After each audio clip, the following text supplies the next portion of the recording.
Hey there, everyone, and welcome back to another astrology video. This video, I want to introduce to you quite briefly the lunar phases in astrology, but most importantly, the secondary progressed lunar phases in astrology. Now, if you're like me, you're probably rather sick of hearing about the recent presidential election. However, I am going to be using the charts of the two candidates to demonstrate maybe one of the reasons why many astrologers may not have got this one right. But most importantly, to try and maybe not convince you as such, but invite you to investigate this technique and not ignore such a primary foundational astrological source. Yes, I realize techniques such as zodiacal releasing seem to be what a lot of people pinned their predictions on. However, in my 20 years of experience in astrology, I don't find that zodiacal releasing works for most people. Hence why that's not a technique I have really incorporated into my toolkit a great deal. Sure, I check it out, but I don't hedge my bets on it. However, more often than not, I will hedge my bets on a secondary progressed lunar phase. In fact, that will be the icing on the cake for most of the predictions that I will make with my clients. So, if you're new to lunar phases or the secondary progressed lunar phases in particular, I'm not going to go into it in depth in this video. However, if you do want to learn more about it, and I tell you what, hands down, it's the best technique ever. Uh, I do have a workshop on it actually that's available on my website. Um, to get started, the secondary progressed lunar phase acts a little bit like the season of life. And like the seasons in nature, they change and they roll around again. The seasons of life do the same thing too. I'd invite you to think about a time in your life where everything you touched turned to gold. Everything felt easy. The opportunities were coming in thick and fast. It was just a case of could you catch them all? A bit like Pokemon, right? Then there would be other times where you just couldn't win a trick. Everything seemed to go wrong. Everything took more effort. Nothing seemed to, excuse me, probably a cat hair. Nothing seemed to take a hold. A lot of effort, maybe double effort, half the result. We all have times of peak and we also have times of a lack of peak, for want of a better word. You know, the ups and downs, the peaks and troughs, I should say. Just like we have in the lunar cycle every month, we have that stretched over the course of our lives. We're all born into a lunar phase, and so that's going to be really important to set a benchmark, to set the intrinsic, what I would refer to as the intrinsic motivation that you're born under.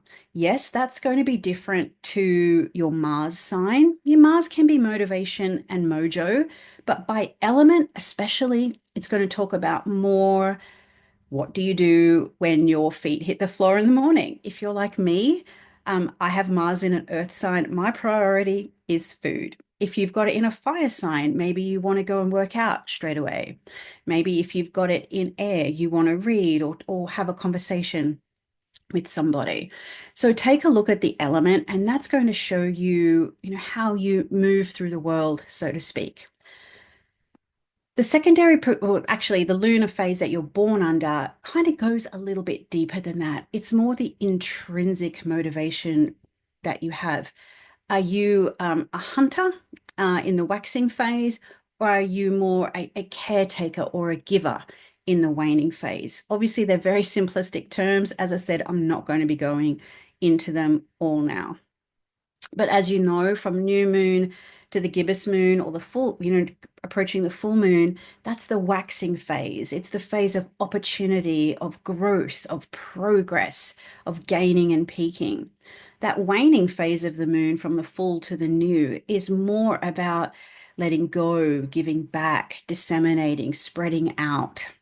Obviously, there's different categories within those two major cycles, but you'd want to look at your own chart and think, okay, well, am I waxing? Am I waning? And that's going to give you a lot of interpretive information from the get-go. This technique is so simple, it's so timeless, and I promise if you can investigate it more, it will really revolutionize the way that you look at astrology and the way that you look at charts. It will speak to the light levels that you have, and generally speaking, in astrology, more light the better. So if you're born in the balsamic or the darkest of the dark moons, it's not that it's bad, it's just that it's different. And so every lunar phase, like most other things, they will have their positive points as well as their less ideal points. It's just really going to tell you about the general thrust, as I said, that intrinsic motivation. So we have the baseline of our lunar phase, and then we have the secondary progressed lunar phase, and that's how these phases move through time. So it is a predictive technique, progressions in general, secondary progressions, where the charts that we look at with secondary progressions are sort of like an age-related cycle, but in the sense of if you're 40 and you're looking at the secondary progressions for age 40, what you're in effect looking at is where the sky was or what the sky was doing 40 days after your birth. So secondary progressions are the day for a year technique. So if you're 30, it's 30 days after birth. If you're 60, it's 60 days after birth. And so the lunar phases, they will do a cycle approximately every 27 and a third years, which is roughly the cycle of the phases month to month. However, some of us are born under a fast moon, and some of us are born under a little bit of a slower moon. So that will depend somewhat on how quickly you move through each of the cycles of the lunar phases. It sounds a little bit technical, I know, but I just wanted to kind of give a little bit of the technical juice to excite you because I know that sometimes secondary progressions just they get a little bit swept under the carpet because they do seem so simple. But sometimes in astrology, the simple things are definitely the best. Now, why do I use this technique? Firstly, I see the secondary progressions, the lunar phase, as the icing on the cake for all of my predictive work, such as transits.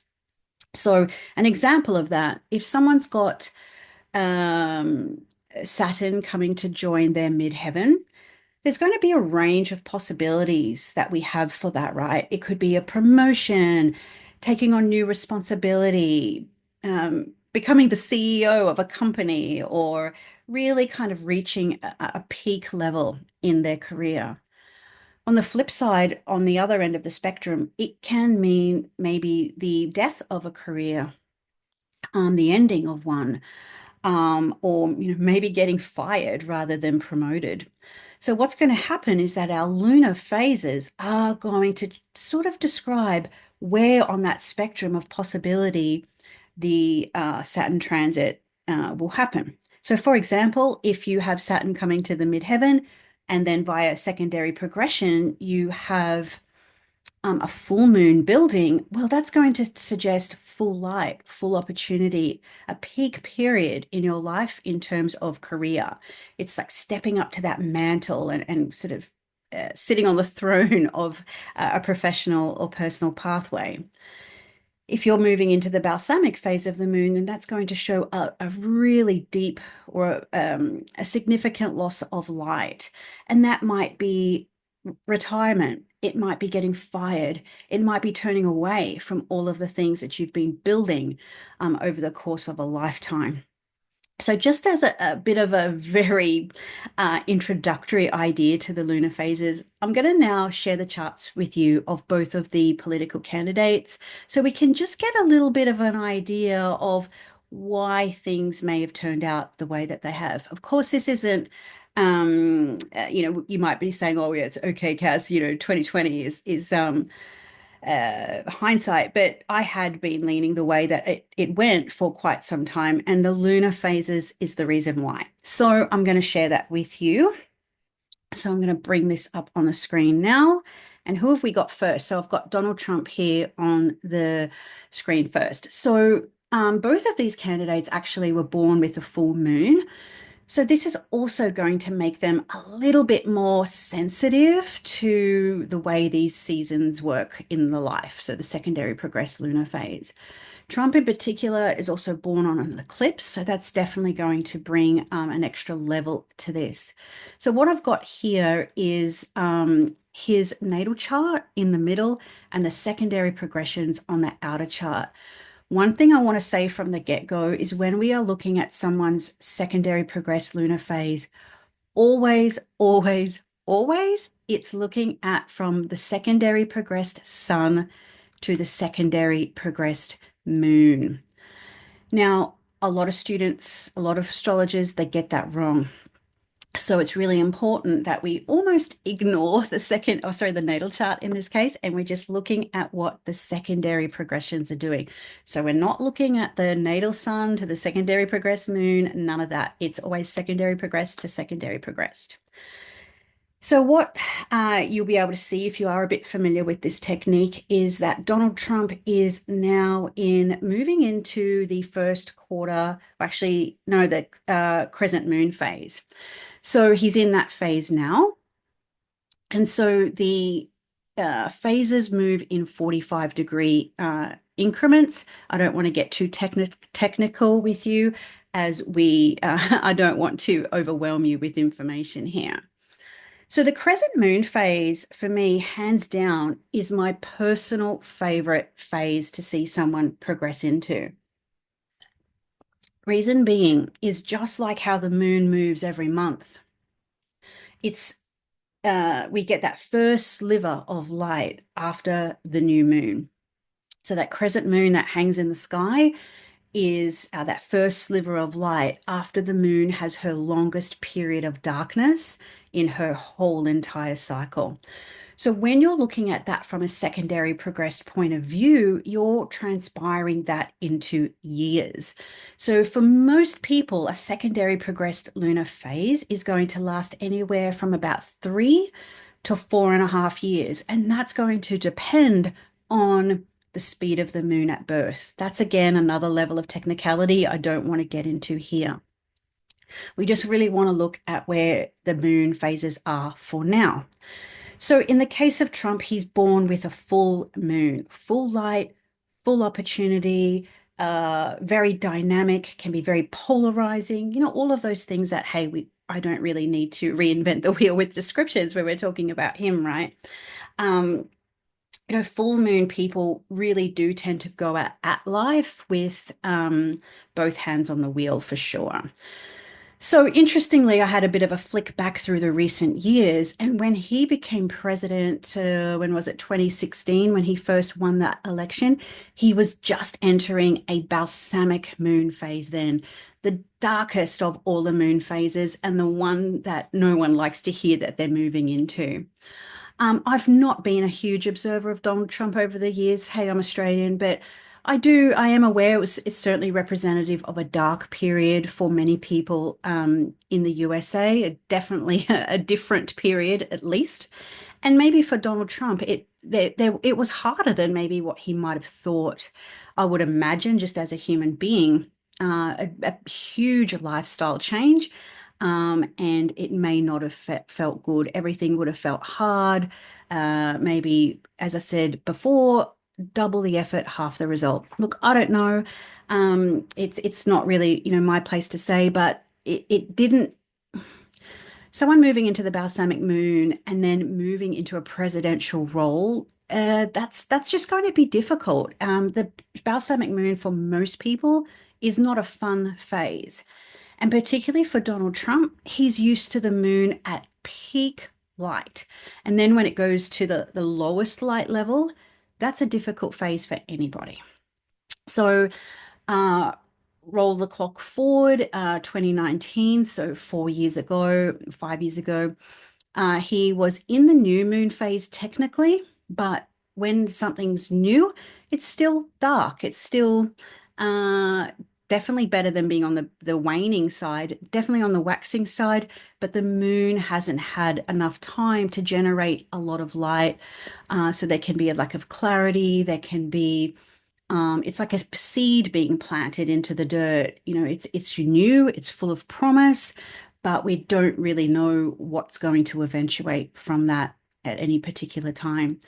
Another 4 years have rolled by, and now he's in the crescent moon phase. So we've got that first sliver of light symbolically in the sky. And so this phase is very much akin to the idea of the toddler. You can take that a little literally if you wish. That I'm not gonna, whatever. But the idea that even though a toddler it can walk, it can like a baby taking its first steps, it's still a little wobbly on its feet. It still needs support, still needs to lean into support of mum, guiding the baby so it doesn't smash into the furniture as it falls down. A little bit like a plant, once those first shoots come through, you're going to need to nurture that plant with a fertilizer and just the right amount of sunlight, or maybe you need to even stake the plant to give it some additional support.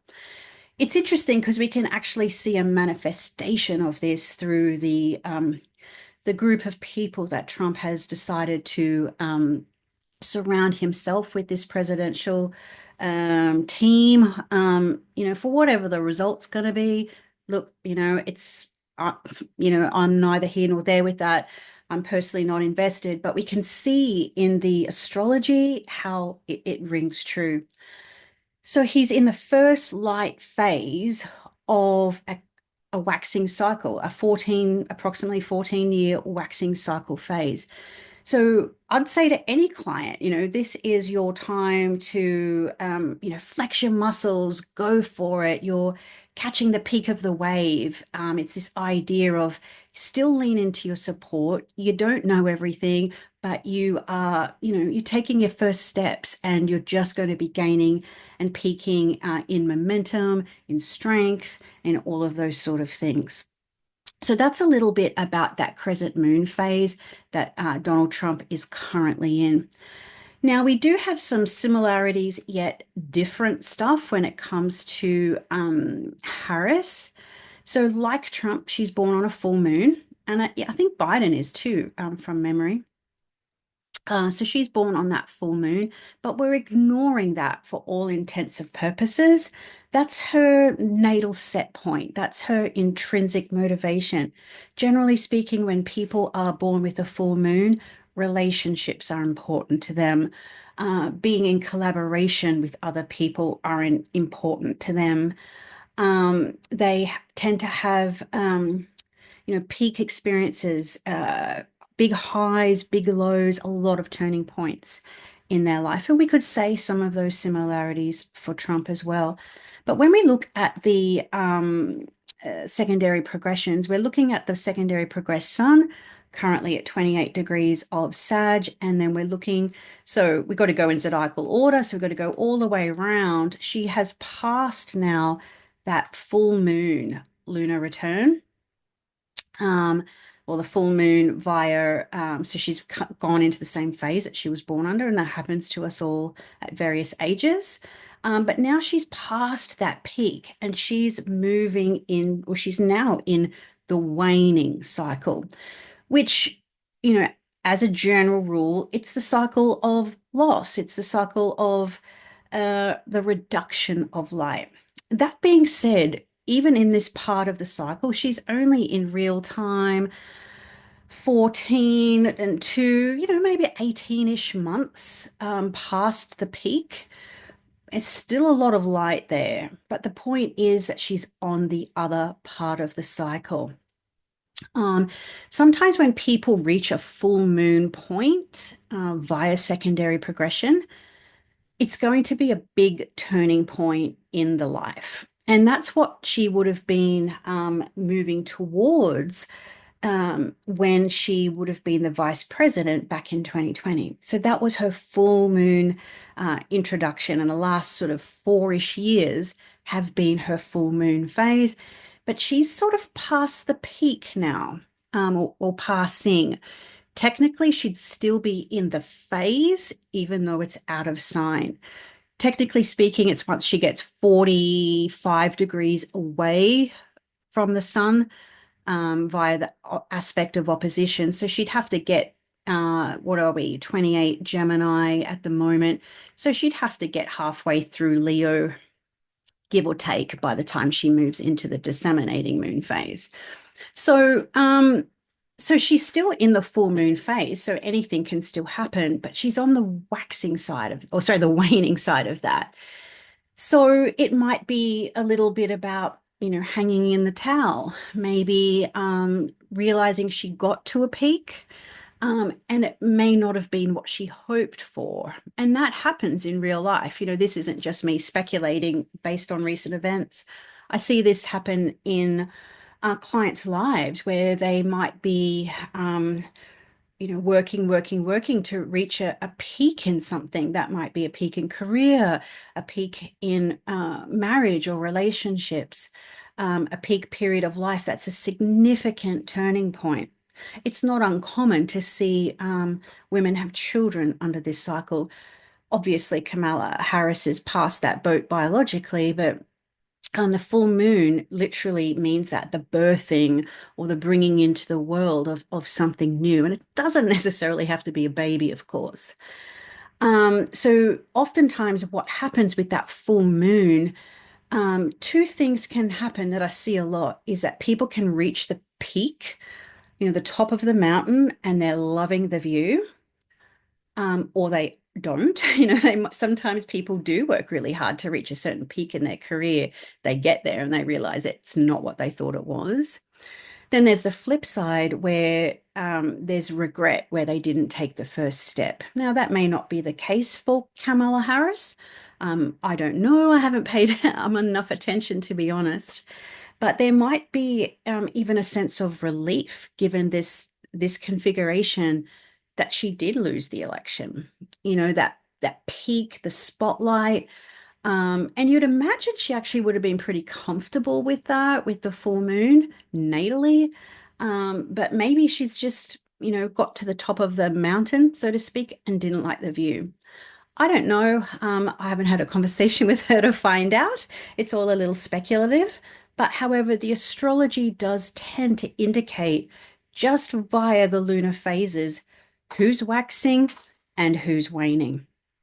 So in the workshop that I mentioned on my website, I go into really, really deep descriptions about the lunar phases. There's 8 of them, what they mean natally and what each of them mean via secondary progression, and how you can compare and contrast the feeling of perhaps, if you're born in the full moon like these two people are, and what it might mean to go into the different light levels.